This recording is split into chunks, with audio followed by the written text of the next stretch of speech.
Magandang tanghali, Luzon, Visayas, Mindanao. Ako po si Joey Arendo ng CNN Headline News Radio Program.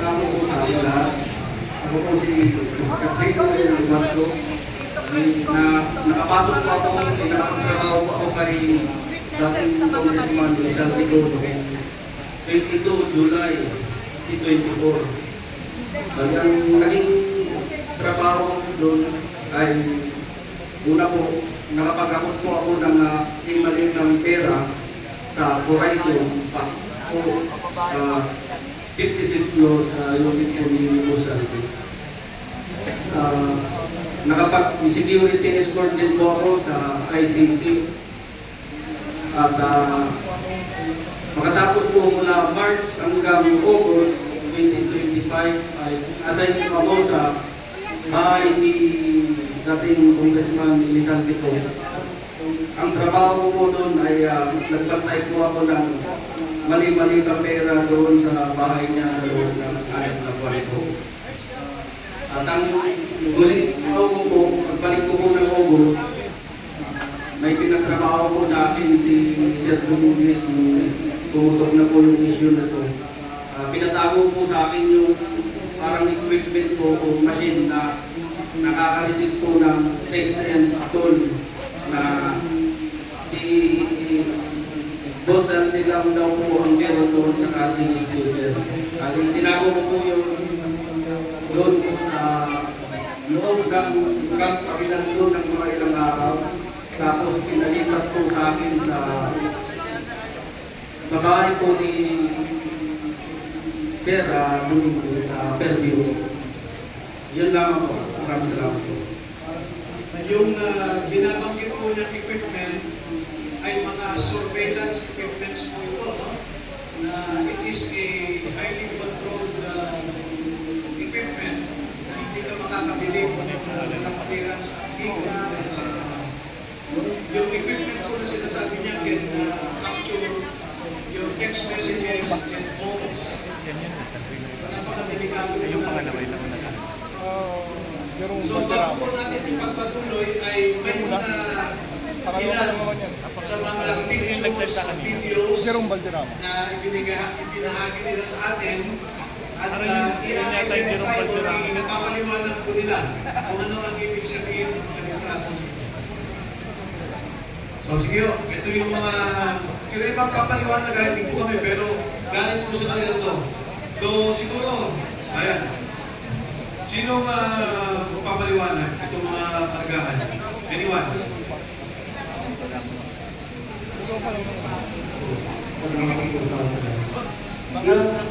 Yung picture na po yan ay nakunan po sa vaccine o kaya tinatawag na Series Aviation and Development Corporation. Pangmamayari po ni Boss Elizalde Espo sa may Pasay. So ito, sa Pasay ito. Yes po, sa vaccine. Ilan ang karga pagka ganyan helicopter? Dahil sa mga technical mo. Depende po sa kilo. Kaya makikita ko po, kinigulo po yan sa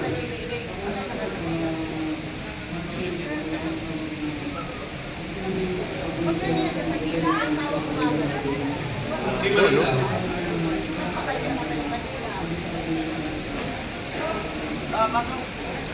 yan po ay yung aming kasama sir na pilit nilang iniipit kung siya po ay naglilingkod kay Boss Andy na pinilit na pong umalis dahil ginigipit po siya. At ang amahan ko, ano po yan, talagang pinatrabaho po siya sa General Santos. Sino to? Si Neres po. Neres. Geraldine Neres po. At yan po ang marami din alam ko. Pinatrabaho ko yan, kaya pinuntahan ko yan mismo ni Colonel Dominguez doon sa kanilang bayan po sa General Santos. At pinipilit po na kunin po yung mga litrato o kaya yung cellphone niya po para ibigay po kay General Nicolas Taure. Pero kung klaro ko lang ha, ito ay isang sundalo, general. Yes po. Kinukuha sa kanya yung mga ebidensya. Opo, sir. Nasaan na siya ngayon? Sa ngayon po, sir, hindi ko malasdan kung nasa ginsan ko po o nasa po sa akin. Kasi ang mali ko po pagka-usap sa kanya, nasa February po. Doon ako yung kailangan mag-uusap.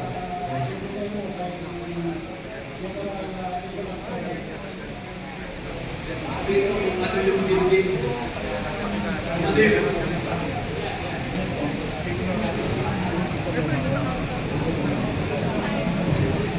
Sa ngayon po, sir, sa tapos po. Unit 89. Yung bahay po na nakalagay dyan ay Unit 8 and 9, Polo Club Townhouse sa Forbes Park. Makikita po ninyo, pag may lumalabas po dyan sa units na yan, nakikita ng mga dating sundalo dahil malapit lang.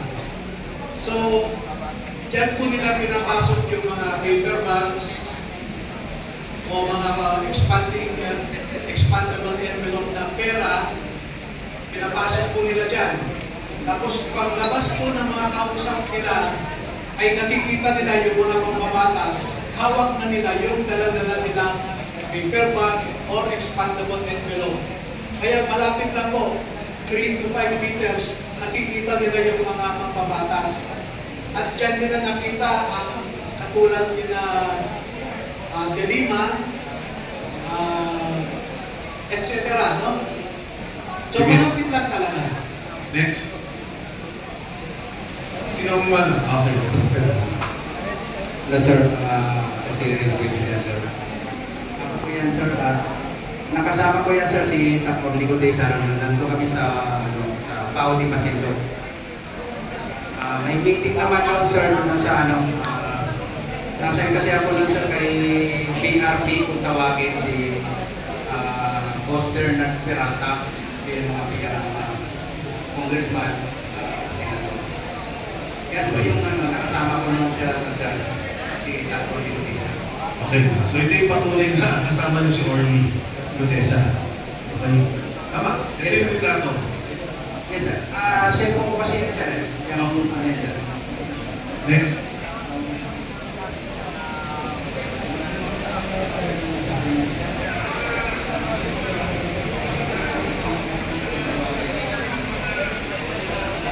Yes, magandang ako po sa lahat. Ako po yung nakakapagay na nasa picture, yung bali nasa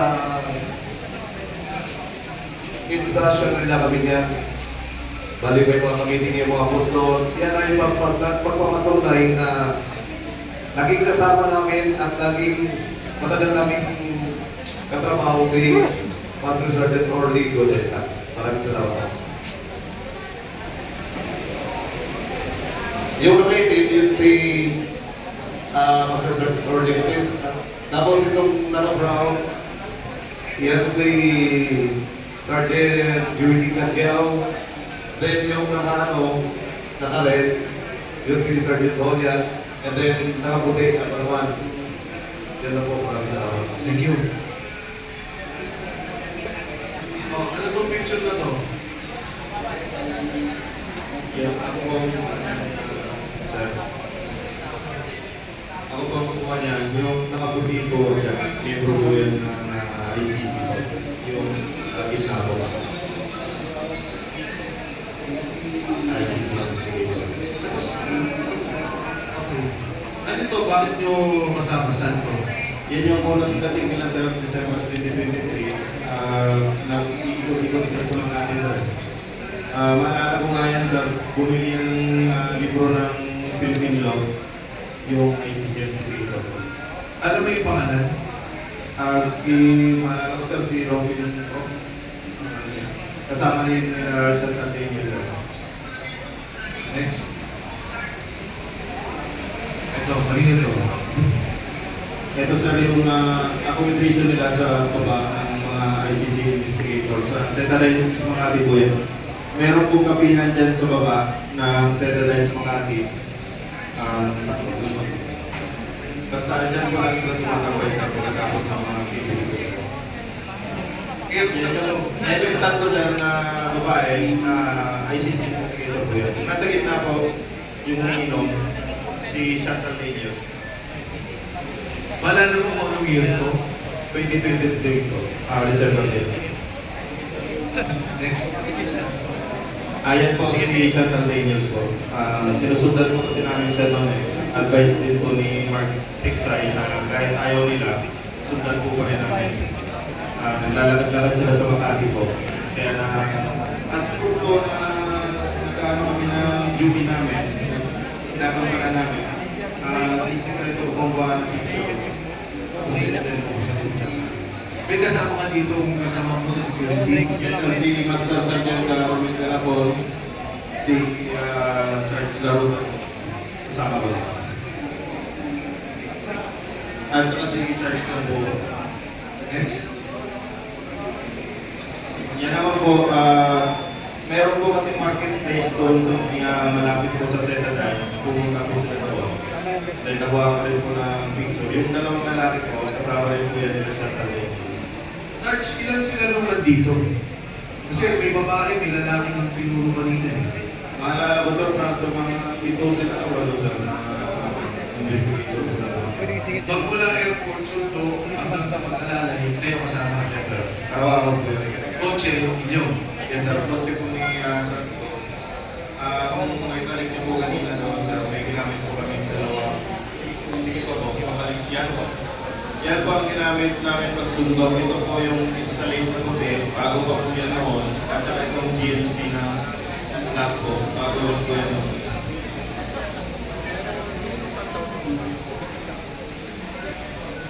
Ano to, Sarge? Ito po, ginagawa yung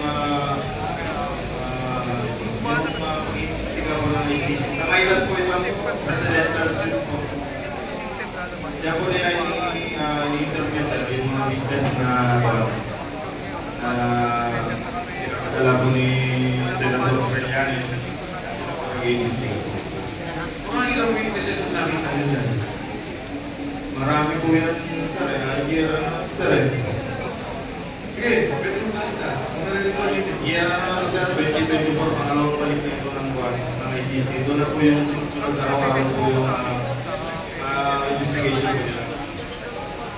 May kasama ko po ito magpapatunay po, si Sarge Garuda po, si Sarge Stube, si Nagkala po, si Sarge Padrao.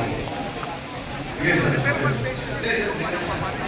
Sir, actually, yung mga investigator, papalit-palit siya sa every, tapos ng trabaho nila, iba naman ang investigator.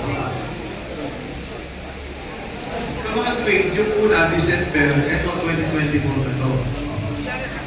Tapos, dire-diretso. 2024 po, tapos natigil naman sila, 2025 na sila.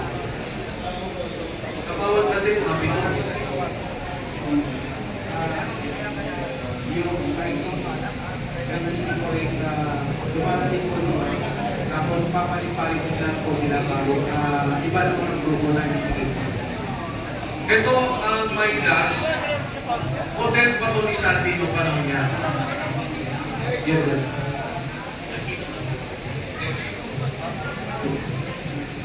Ayan po yun, kasama po yan itong po yan ng mga sir na dining kanina. Pagka wala pa po mga andyan sila nagpapahinga. Sa Midas din po yan. Doon sa mga pag-interview na nakita nyo, sino mga Pilipinong opisyal ang nakita nyo doon? Ang maalala ko po, yung inimbestiga po nila, na nagiging witness po. Yung pwede naman yung witness o naalala nyo kung mismo may mga opisyal ng gobyerno nakasama. Ay, hindi ko po alam kung official si Senator Trillanes po noon eh, pero siya po ang unang na-meet nila. Yung sa mga witness naman po, maalala ko si dating mayor po, Jed Mabilo po. Ako po kasi yung nagsundo sa kanya sa lobby sir eh. Sa taas. Sa akin, sir, ang nakapakuti, si Sandy Trillanes, Nicolas Torres, at saka si DOJ Secretary Boy Ringolia. Nung time na ako na nagpalit kay Mark. Ulit. Dahan-dahan. Okay, ulit. Doon kayo ako na nagbalik kay Mark noong 2 months. Mark Texay. Yes po. Okay. Bali ako na po yung assistant ng ICC. Nakita mo nag-meeting dito.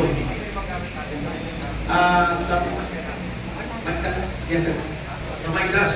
Yes sir. Iba pa yung sa bahay ni Ombudsman Boying. Yes, iba yun sir. Then minimit din namin yung pumatay kay Kian dun sa Lilibit Station ng Police. Kasama yung ICC na direct contact namin ni CC ng Auxiliaries.